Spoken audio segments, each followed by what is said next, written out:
Alors, j'interviens sur le sujet décoloniser le développement. D'abord, je définirai ce que j'entends par décoloniser, qu'il n'y ait pas d'ambiguïté, et ce que j'entends aussi par développement. Et puis, j'annoncerai mon plan.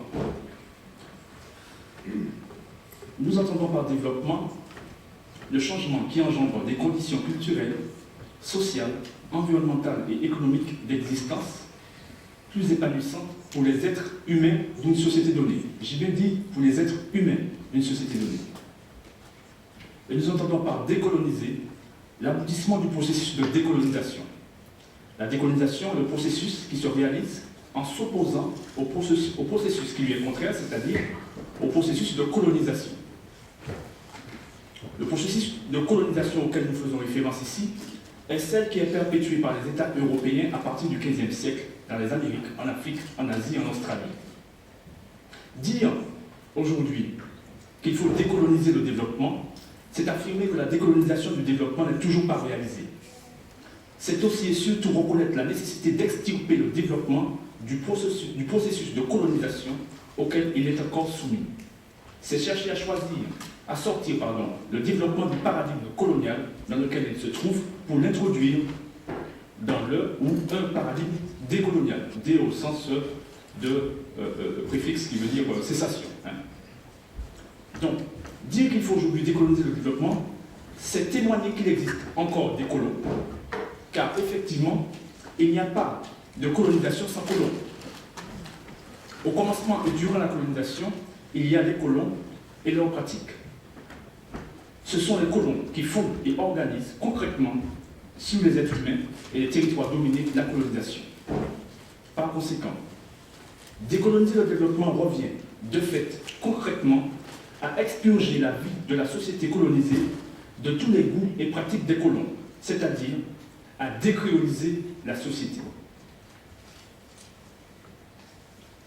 Nous essayerons donc de démontrer qu'en effet, le développement en situation coloniale n'existant que pour la communauté des colons, il ne peut avoir de décolonisation du développement sans que préalablement la société ne soit décréolisée. Mais faut-il que l'on sache c'est quoi créoliser et c'est quoi la créolisation, puisque je parle en fait de décréolisation. Alors, mon exposé s'articule en deux grandes parties. La première partie s'intitule « L'impossible décolonisation du développement dans une société créolisée ». Dans cette partie, nous répondrons à la question « Qu'est-ce que la créolisation ?» Et en deuxièmement, nous verrons c'est quoi la culture créole ou créolisée. La deuxième partie, nous l'avons intitulée « Décoloniser le développement, c'est décréoliser la société ». Et donc dans cette deuxième partie, nous proposerons, je dirais, des moyens pour aboutir le projet de décolonisation. L'impossible décolonisation du développement dans une société créolisée. Qu'est-ce que la créolisation? Alors, pour répondre à cette question, je ferai parler les historiens, dans un premier temps, qui nous diront c'est quoi la créolisation, et puis dans un deuxième temps, nous allons, par nous-mêmes, aller dans les archives, et nous allons prendre comme témoin, justement, les archives, pour vérifier ce que nous disent les historiens sur ce qu'est la créolisation. L'histoire d'un fait, ou d'un événement, que nous restitue celui qui fait œuvre d'historien, doit d'abord et avant tout se justifier par la validité de ses sources. L'historienne Florence Gauthier, qui a fait des travaux de recherche portant sur la créolisation, nous revient de ses travaux en étant particulièrement précise sur ce qu'est ce phénomène. Dans son ouvrage intitulé « L'aristocratie de Lipidaire, le combat de la société des citoyens de couleur 1789-1791 », édité en 2007 par le CNRS, elle décrit la créolisation. Cette dernière se révèle être effectivement consubstantielle à la colonisation comme à l'esclavage, qui en 2001 a été qualifié par le Parlement français de crime contre l'humanité. Je cite Florence Gauthier. Les esclaves formaient deux groupes distincts selon la division du travail sur la plantation sucrière. Les captifs fraîchement débarqués d'Afrique, appelés bossades, travaillaient au champ. Les conditions de travail étaient très dures, mais les maîtres laissaient une certaine autonomie aux bossades pour permettre la réalisation du processus de créolisation qui consistait à transformer des captifs libres jusqu'à leur capture en esclaves travailleurs, ce qui n'était pas simple. Ce processus de créolisation était à la fois un processus de désocialisation, de dépersonnalisation, de désexualisation, de décivilisation des captifs et un apprentissage des rapports maître-esclave, du travail contraint, de la langue dite créole, entre guillemets, ainsi que les formes culturelles encouragées et sélectionnées par les maîtres. L'autre groupe était formé d'esclaves créoles, donc d'esclaves d'afro-descendants déjà créolisés, nés sur place au hasard des rapports sexuels entre les esclaves ou entre les libres et les esclaves. Ils étaient destinés aux travaux qualifiés, encadrement des boursalles, métier, donc nous voyons qu'il est déjà au service du système, encadrement des boursalles, le créolisé est déjà au service du système, métier nécessaire à l'entretien de la plantation, formation à la partie mécanisée des travaux, domesticité enfin. Ces esclaves apprenaient la langue créole, mais aussi celle du maître. C'était dans ce groupe que l'éducation, le travail personnel, l'affranchissement étaient possibles. Fin de citation. Nous allons citer un deuxième historien pour que l'on comprenne bien c'est quoi la créolisation. Nous allons citer l'historien Albany Buran, qui dans son livre édité en 2009 par l'édition Ibis Rouge, intitulé « L'esclave avait-il donc une âme ?» La fête servile à la Martinique dans la première moitié du XIXe siècle. Dans ce livre, en fait, l'auteur analyse la vie des esclaves à travers, en fait, leur rapport à la fête et je dirais, au rôle de la fête dans leur vie quotidienne coloniale. Voilà ce que l'auteur nous dit. Comment donc, au niveau de la fête, sera effectuée cette œuvre d'uniformisation culturelle, de créolisation? Une entreprise de déculturation. La première étape du processus d'asservissement de l'Africain correspond à une œuvre de déculturation. L'exercice est méthodique et les erreurs à éviter sont soulignées. Alors peut commencer le travail d'effacement de son identité, de son statut originel. On lui attribue un nouveau nom, une nouvelle famille, celle de son parent. L'esclave est singulièrement excisé, décapité culturellement par la force de la législation mise en place par l'aristocratie dominante. C'est un véritable dressage moral, psychologique auquel il est soumis. Une démarche qui, en assurant de le vider culturellement, garantit le succès de l'instruction qui lui sera donnée et sa rapide adaptation à la vie de l'habitation. Chargée de l'instruction des esclaves, l'Église leur apporte d'éducation que celle qui contribue à les maintenir dans leur état. La connaissance de quelques prières simples, la préparation au baptême sont des efforts qu'elle consent. Tout enseignement qui pourrait conduire à la remise en cause du système est proscrit. L'administration souvent invite le clergé à redoubler d'efforts en matière d'éducation. Cette politique de vigilance doit assurer à la population servile une conduite et des pratiques conformes aux exigences de la civilisation européenne. L'implication de quelques blancs aux côtés des esclaves dans l'organisation des festivités aurait pu être, à terme, l'amorce d'un rapprochement des classes constituant la société coloniale. Mais la lecture qu'elle se faisait de la fête était diamétralement opposée. Elle n'y voyait pas que récréation et divertissement. Les esclaves la considéraient comme un instrument de recentrage culturel et voyaient le recentrage culturel et religieux. Une discipline chargée de galvaniser les énergies dans la résistance à l'oppression du système. Pour les Blancs, la fête ne pouvait être que moyen de maintien de la paix sociale et de hiérarchisation de la société. Un moyen qu'il fallait contrôler, orienter en accentuant sa créolisation. Fin de citation. Alors, voilà ce que nous disent les historiens.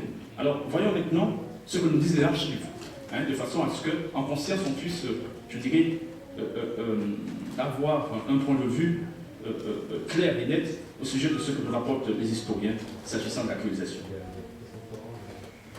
Donc, en analysant les archives, nous constatons que ce sont les colons qui ont institué la créolisation pour l'imposer comme modèle violent de socialisation aux hommes et aux femmes et aux descendants de ces derniers, mis en esclavage à partir du XVe siècle, et que les abolitionnistes n'ont cessé de la dénoncer, de la combattre, comme ils ont combattu les agents de ce processus que sont les créoles et les créolisés. Et c'est pour cette raison qu'à travers en fait, les citations que je veux vous faire, eh bien, vous verrez dans un premier temps, et j'ai titré cette partie, les colons imposent, instituent et défendent la créolisation. Vous verrez en fait qu'en effet, les colons, ceux qui voulaient en fait que le système demeure, système dont nous a parlé tout à l'heure en tant qu'être humain expérimentant ce système quotidiennement aux États, et puis pareil, système dont nous a parlé Maître Claudette Duhamel tout à l'heure. Nous y reviendrons. Les colons imposent, donc je disais, instituent et défendent la colonisation. Si l'on veut bien comprendre ce que signifie être créolisé, ou le fait de créoliser, il est indispensable d'entendre l'emploi que les colons en font dans leurs écrits coloniaux et saisir en même temps le projet pour le développement, puisqu'il s'agit du développement, mon sujet, pour le développement qu'il contient. Le témoignage que l'esclavagiste Paulien de Sainte-Marie a laissé sur l'histoire de la colonisation des sociétés nous permet de saisir des modalités d'opération et des enjeux de cette colonisation sur le monde. Parce que, en effet, ce processus de colonisation, qui est un projet politique, et qui va se traduire en société, je veux dire en fait qu'il va s'organiser notamment en droit, Maître Duhamel nous parlait du Code noir, eh bien, ce processus ne va pas concerner seulement les Amériques, mais ce processus va s'étendre dans tous les espaces où cette colonisation, ces colons vont vouloir remettre la main. Et en l'occurrence, dans les Amériques, mais aussi en Afrique, aussi en Asie, mais aussi en Australie, sur tous les continents. Voilà ce que nous dit Paulien de Sainte-Marie. Alors là, nous sommes la société esclavagiste et il nous parle en fait de ça. Et en bon conseiller des commandeurs des nouveaux, entre les cas de ceux qui semblent ne pas, les colons qui doivent apprendre en fait le métier, voilà ce qu'il leur dit. Les commandeurs doivent recevoir l'ordre le plus absolu. Donc c'est un ouvrage qui date de 1792, qui s'intitule « De l'exploitation des sucreries » ou « Conseil de vieux planteurs aux jeunes agriculteurs des colonies ». Les commandeurs doivent recevoir l'ordre le plus absolu de ne point infliger aucune correction nette des partisans de Guinée. Ils doivent au contraire leur expliquer avec douceur ce qu'ils ont exécuté, leur faire remarquer leurs fautes par la voix de leurs compatriotes, qui doivent, autant que la chose est possible, être mêlés parmi eux lors du travail et logés dans leur voisinage. On doit commencer à les corriger que lorsqu'ils sont assez créolisés pour être jugés capables de commettre des fautes avec connaissance de cause, car alors il serait dangereux de leur tout passer. Et dans ce même ouvrage, il nous rappelle également que les Africains, je le cite, après 2 ans, ils seront créolisés et d'excellents esclaves. Félicitations. Là, nous avons vu, c'est un esclavagiste qui nous... Alors, j'ai pléthore en fait de citations de ce genre. Bon, j'en ai choisi certaines pour illustrer mes propos. Alors là, nous allons prendre le dictionnaire de l'époque.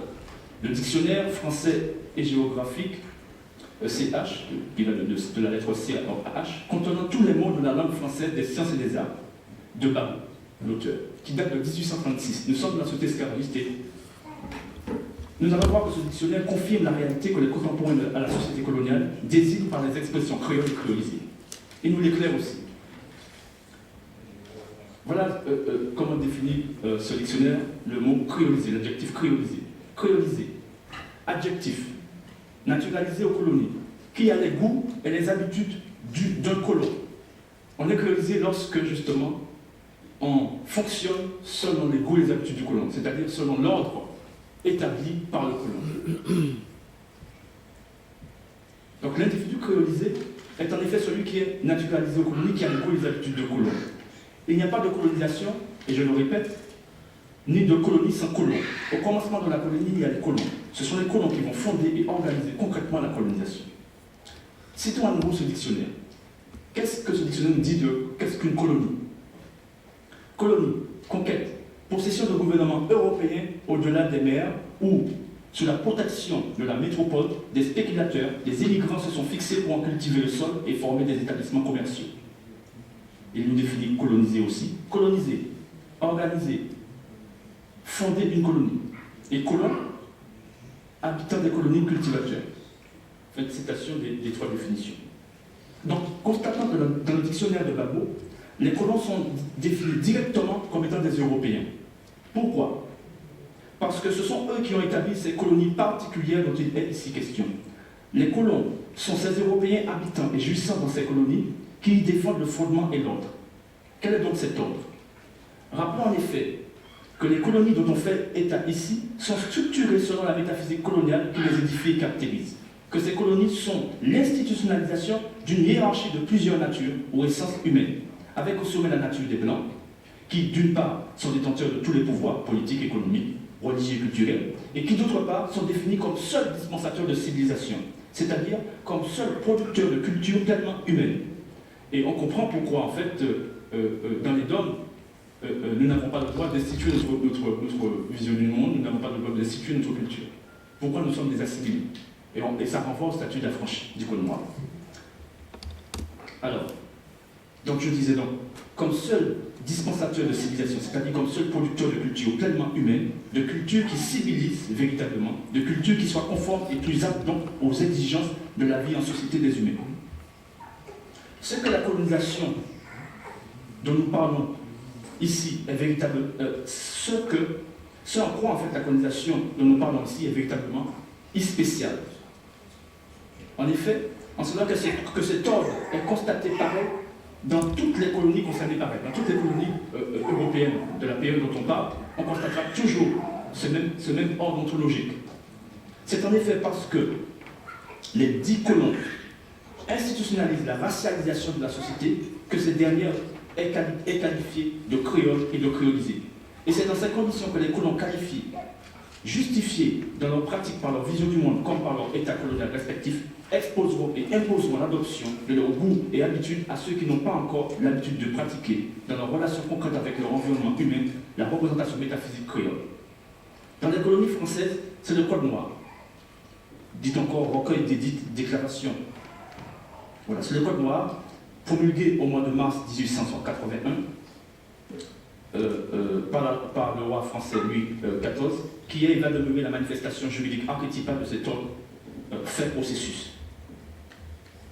Comme il est constaté, le terme créé, choisi et utilisé par les colons pour caractériser leur propre goût et habitude de colons est l'adjectif créolisé. C'est pour cette raison que l'adjectif créolisé est employé durant la période de la colonisation pour qualifier les goûts et les habitudes de toutes les personnes, notamment les afro-descendants, des Amérindiens et des Européens, qui adoptent les goûts et habitudes des colons, c'est-à-dire précisément qui pratiquent à l'encontre des dites races inférieures le racisme criminel. Vous savez bien en fait qu'en effet, ce qu'on appellera l'aliénation et autres en fait, en termes d'expression, l'émotion n'est comme la raison éternelle, etc., la peau sauvée, etc., etc. On connaît tout ça. Alors, je citerai là, je passerai directement à